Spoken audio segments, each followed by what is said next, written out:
The chosen reservoir's frozen hills stretched endlessly under a gray sky, the wind carrying the bite of December 1951. Agnes, Aggie Callahan, 62, pressed her back against the jagged edge of a wrecked supply truck, its canvas roof torn like a discarded rag. The air stung with the acrid tang of diesel and cordite, mingling with the metallic taste of blood from a cut on her lip. Her fingers, gnarled from years of wrench-turning, clutched a battered medic's bag. Around her, 4 others huddled in the truck's gutted belly. 2 wounded GIs, a young nurse shaking with cold, and a skeptical sergeant who'd called her grandma one too many times. Aggie's breath fogged in the cramped space, her knees aching against the icy steel floor. She'd volunteered for the Army's Medical Corps, her mechanic skills dismissed as irrelevant in an era of M46 Patton tanks and radio relays. "Stick to bandages, old lady," the base commander had sneered. But Aggie, who'd kept tractors running through the Dust Bowl and raised 3 kids alone, wasn't one to fold. Now, with North Korean scouts scouring the hills, her group's survival hinged on her staying sharp.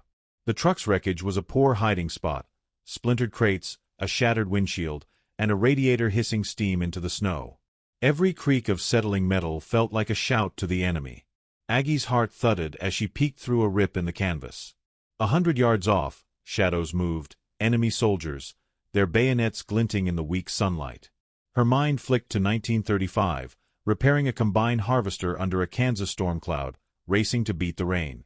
Same stakes now. Move fast or lose everything. "Why'd they send you out here?" Sergeant Roy Haskell muttered, his voice sharp despite the pain in his bandaged leg. At 28, he had the cocky swagger of youth, his M1 carbine cradled like a lifeline. "No offense, ma'am, but you're old enough to be my mom." Aggie's jaw tightened, but she kept her tone even. "Fixing folks ain't so different from fixing engines, Sergeant. Both need a steady hand." She adjusted the tourniquet on Private Malone, a lanky 19-year-old whose shrapnel-torn arm bled through the gauze. He groaned, his face pale as the snow outside. The nurse, Clara, barely 22, clutched her knees, her teeth chattering. "They're gonna find us," she whispered. "I heard their dogs barking earlier." "No dogs," Aggie said firmly, though her gut twisted at the thought. "Winds carrying sounds funny." "Stay calm, Clara." She caught the girl's eye, offering a nod that felt like a lie. Truth was, the North Koreans were close, too close.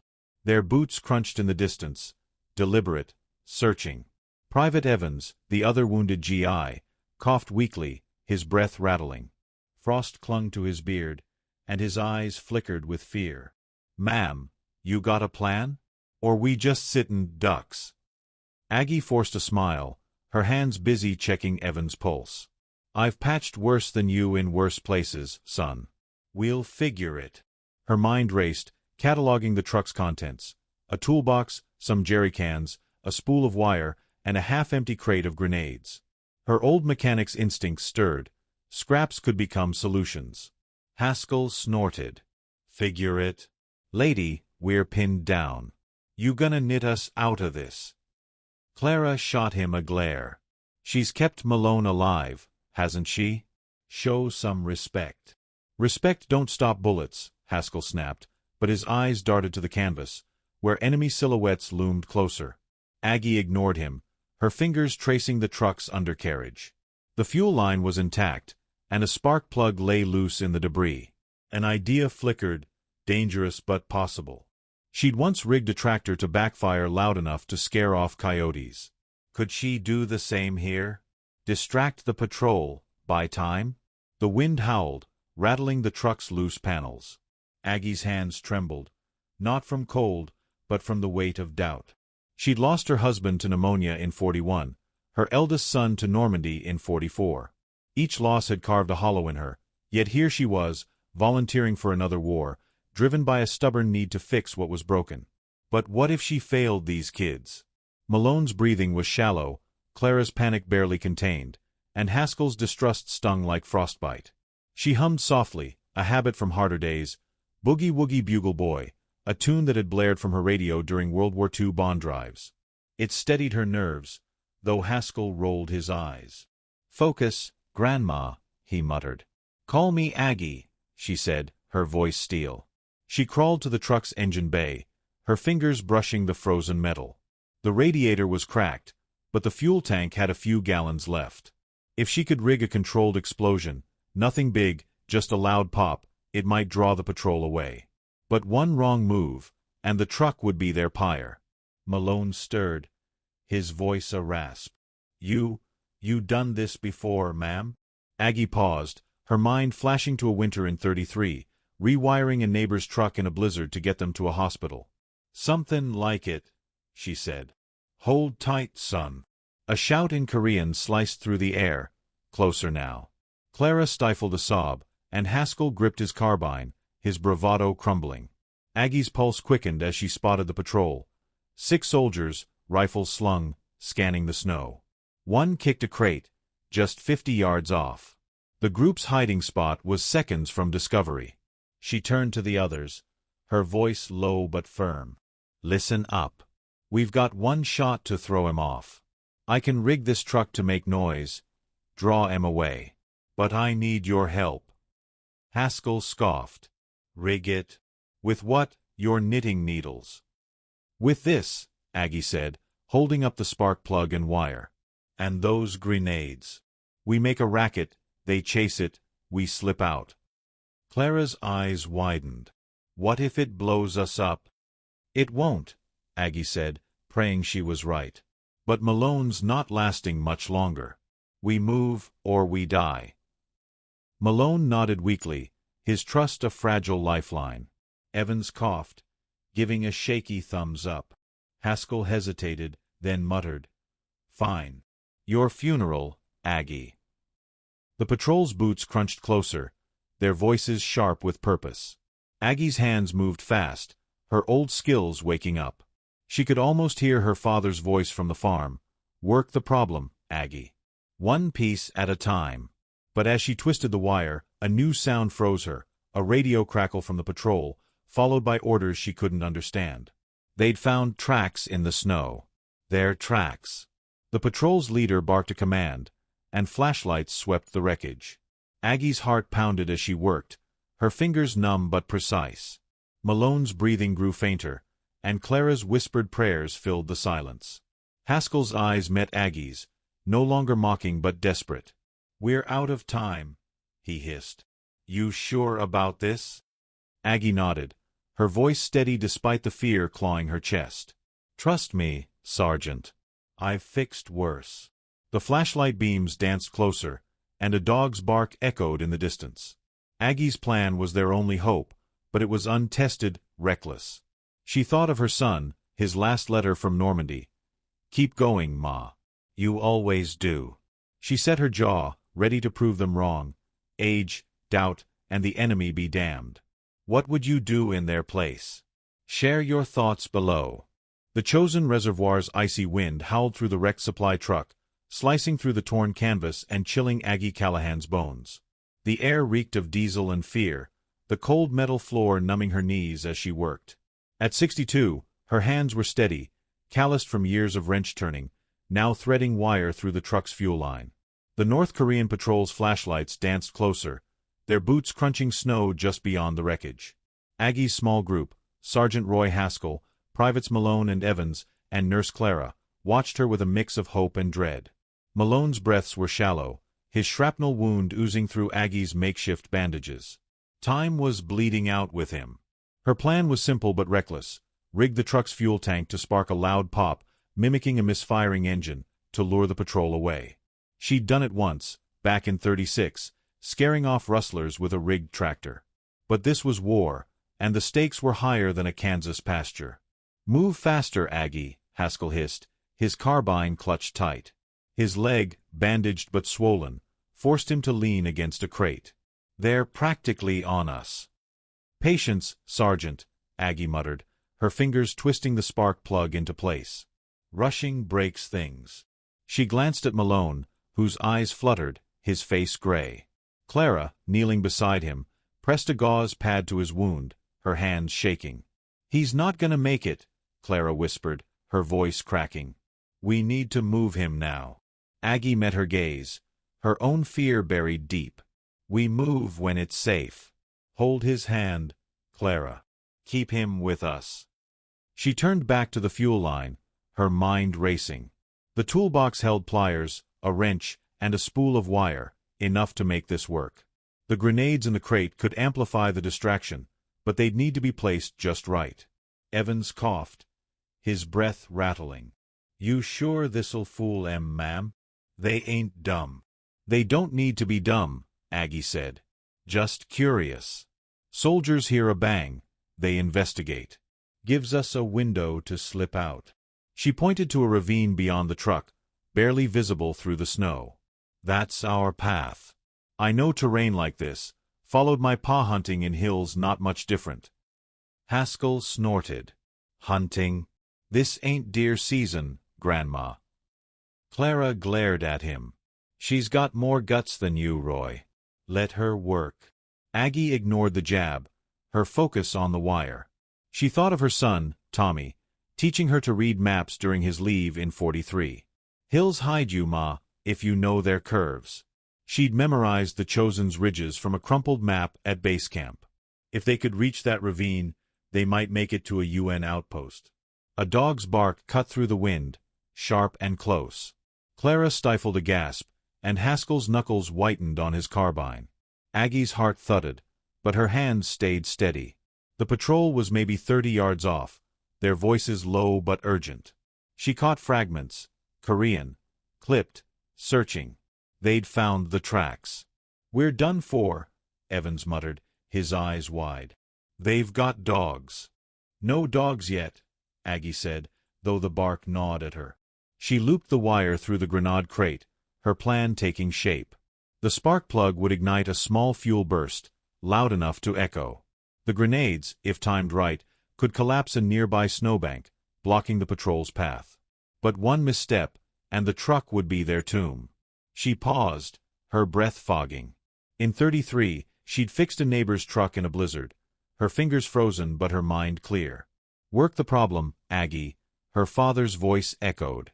She'd kept her kids fed through worse. Now, these kids, Malone, Clara, even Haskell, were hers to save.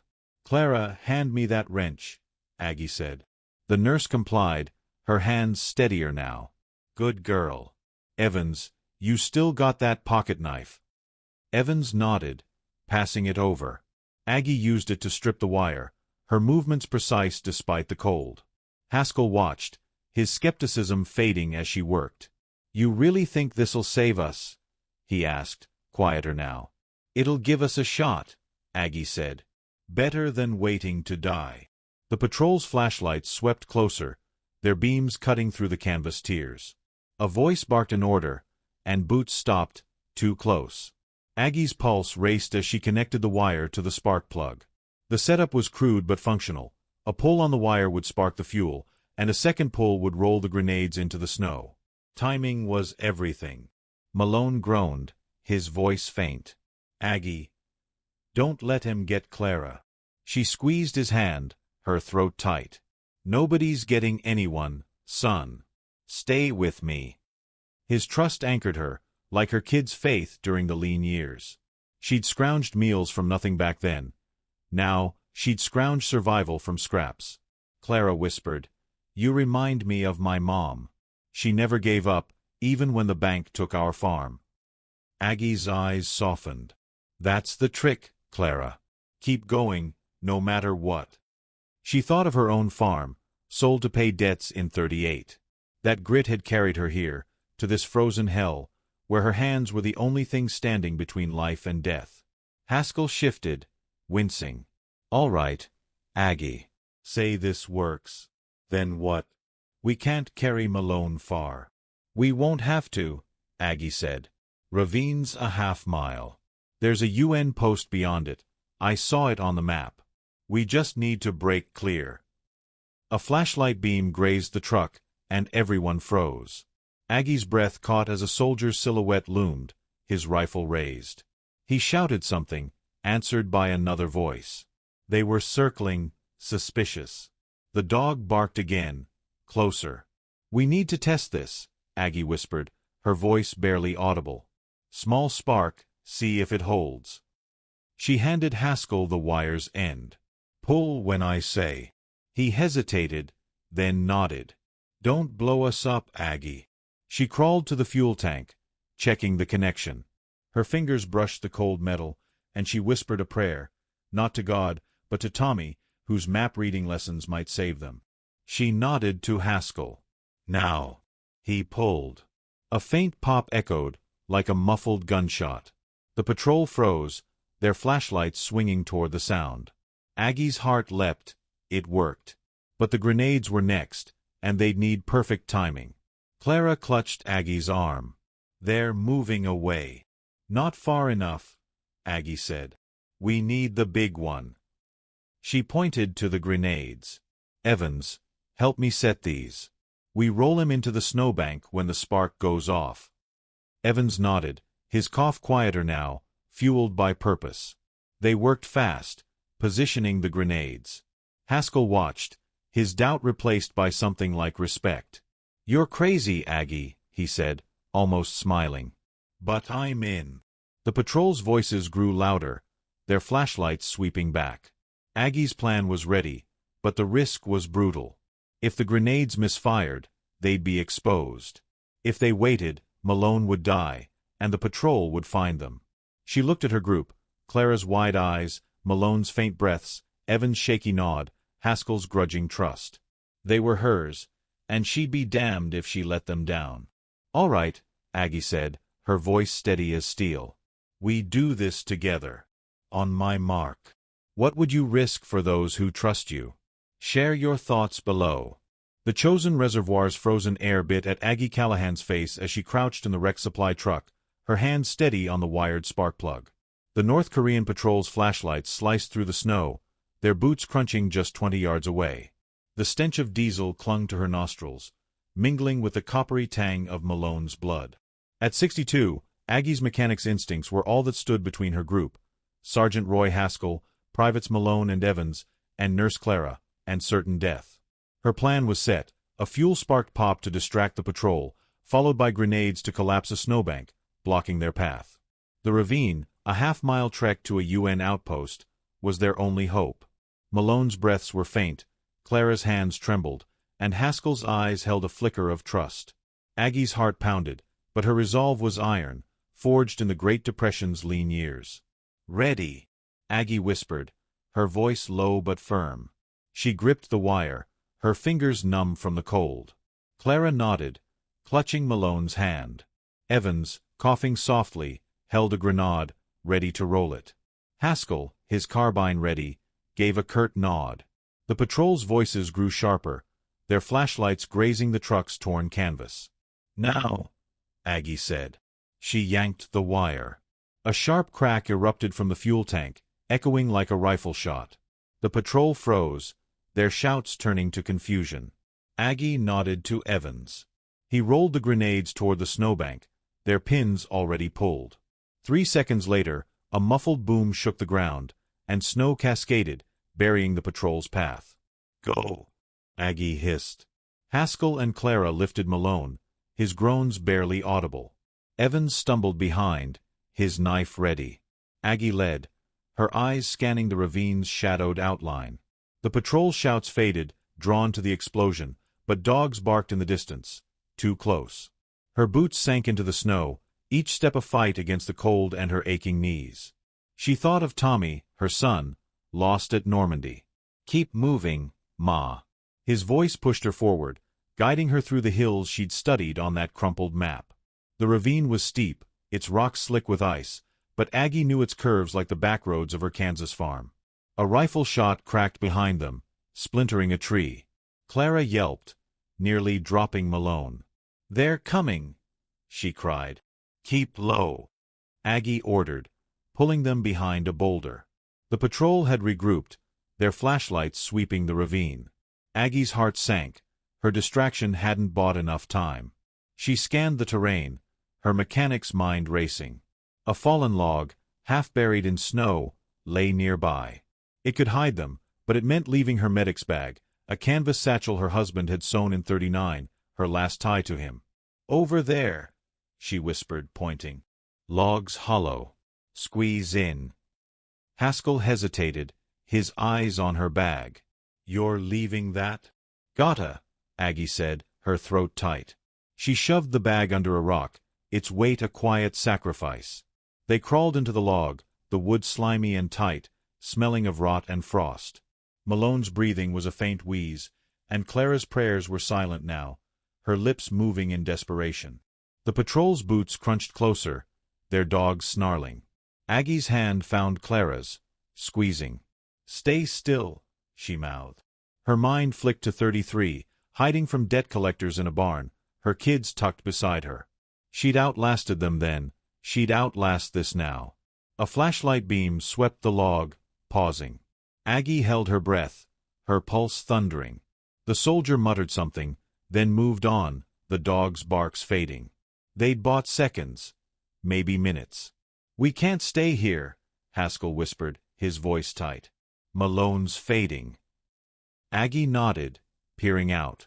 The ravine's mouth was close, the UN outpost's faint lights visible through the snow. "One last push," she said. "Carry him careful." They crawled out, Haskell and Clara supporting Malone, whose head lolled. Evans coughed, his strength waning, but he followed. Aggie took the lead, her eyes tracing the terrain. The patrol's shouts were distant, but the dogs were back, their barks sharper. She moved fast, her boots slipping but her balance sure, honed from years of navigating icy fields. A flare burst overhead, bathing the ravine in red light. Aggie froze, pulling the group behind a ridge. The patrol was circling back, their rifles raised. She cursed under her breath. She'd underestimated their speed. Her plan needed one final twist. "Clara, you got that mirror in your kit?" Aggie asked. Clara nodded, pulling a small compact from her pocket. Aggie grabbed it, angling it to catch the flare's light. She flashed it toward the outpost, a desperate signal. "See us," she willed. The dog's barks grew louder, and a shot rang out, kicking up snow. Haskell fired back, his carbine's report deafening. "Aggie, we're pinned," he shouted. "Hold him off," she yelled, flashing the mirror again. Her arms ached, but she kept signaling, her mind clear despite the chaos. She'd fixed engines under worse pressure. She could fix this. A rumble broke the night. Rotors. A UN helicopter's silhouette loomed, its spotlight sweeping the ravine. Aggie's signal had worked. The patrol scattered, their shots wild as the chopper's guns roared. Haskell hooped, and Clara sobbed with relief. Aggie kept flashing until the chopper landed, its downdraft blasting snow. Medics rushed out, taking Malone and Evans. Clara clung to Aggie, tears freezing on her cheeks. "You did it," she whispered. Haskell helped Aggie to her feet, his eyes meeting hers. "Damn, Aggie. You're no grandma." She managed a tired smile. "Told you, Roy. Call me Aggie." At the outpost, Malone was stabilized, his pulse weak but steady. Evans' cough eased with treatment, and Clara found her courage, tending to others. The outpost commander, a grizzled colonel, heard Aggie's story and shook his head.